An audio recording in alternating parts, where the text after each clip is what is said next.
Rivalry, history, passion, pride. This series explores football's bitterest clashes.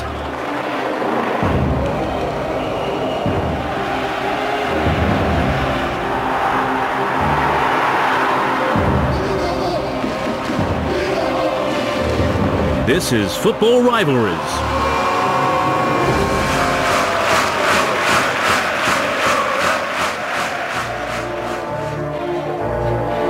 Coming up, Tottenham Hotspur against Arsenal, a North London rivalry with plenty of history.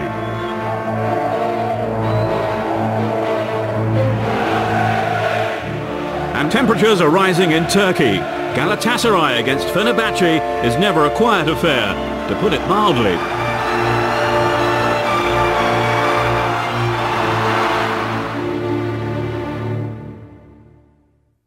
There's a lot of suffering, there's a lot of joy.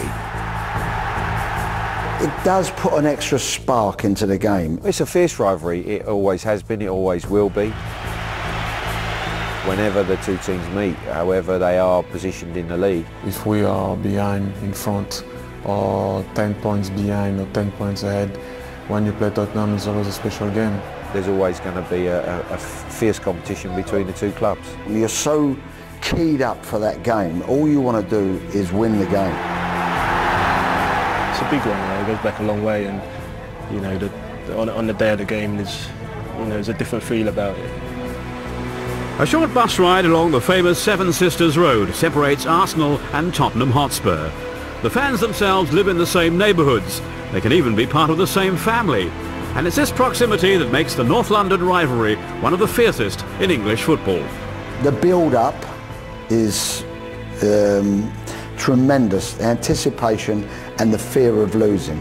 People want to win that game. They want to be able to be proud over the guy that works next to him because of the fact that he gets to laugh. And that is where what they really don't like is someone taking a mickey and really putting you through it. There are 13 league clubs based in London, but there are just two that maintain a passionate head-to-head rivalry. Arsenal and Tottenham Hotspur. And feelings do tend to run deep. That's the best picture in London. Look at that.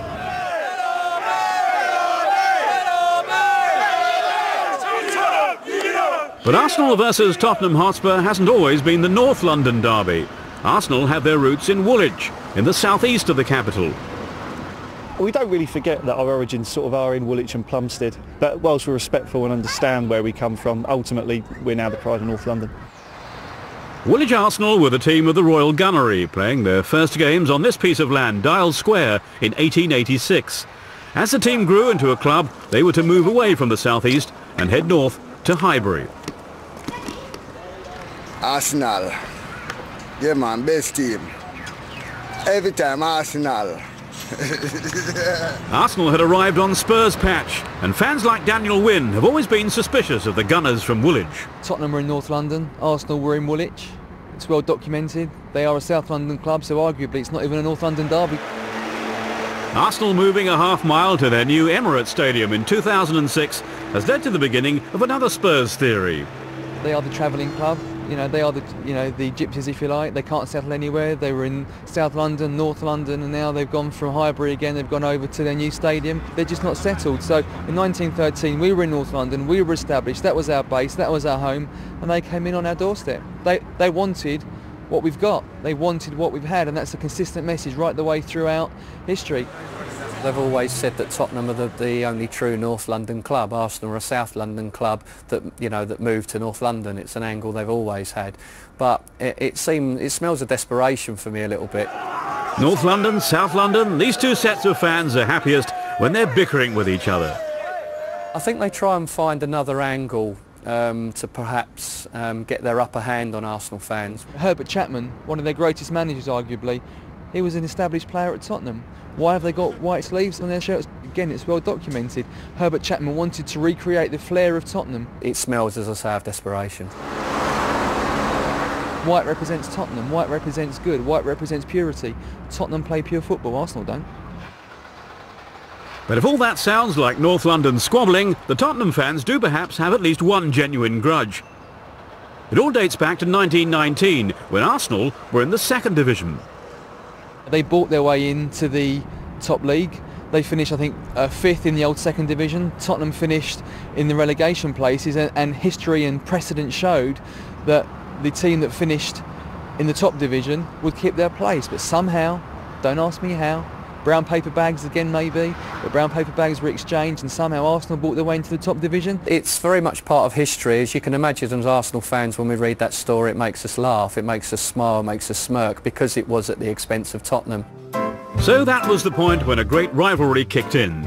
The Gunners dominated the earlier part of the century under the management of the great Herbert Chapman, with 5 title wins and 2 FA Cups in their triumphant 1930s period. But by the time the 60s came around, the power balance had shifted across North London. Tottenham under Bill Nicholson were the team to watch, whichever club you belong to. I arrived at the Arsenal as a 17-year-old 5 million years ago.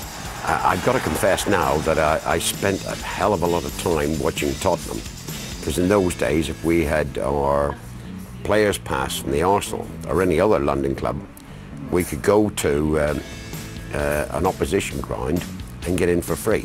As a young boy, I wanted to go to Spurs because that was my team. I used to actually go to the games. I mean, I was at school at the time, but obviously with the clubs pursuing you to get you to sign, you used to get tickets and go to the game. It was Spurs' heyday, when crowds flocked to see Bill Nicholson's double-winning side of 1961, led by Danny Blanchflower.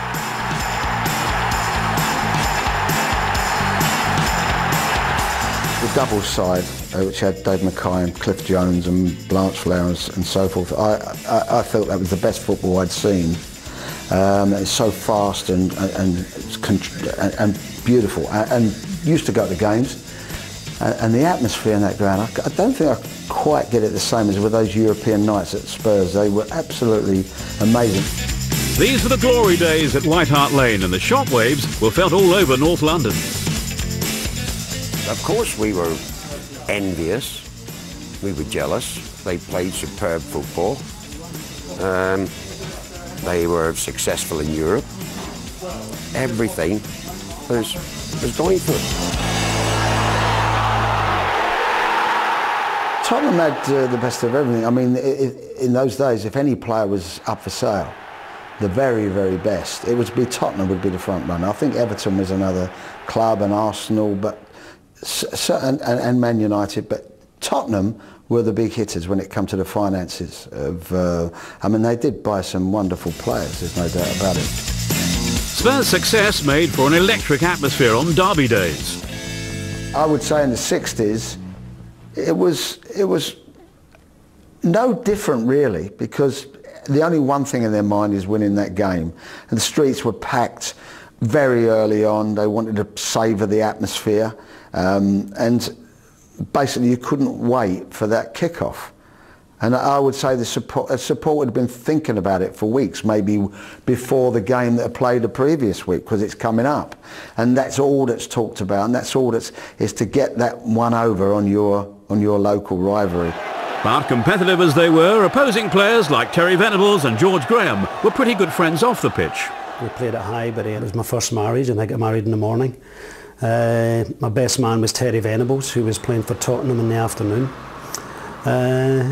We got married in the morning. I left the reception, Terry and I. We both went to Highbury to play the game, and then went back to the reception in the evening again.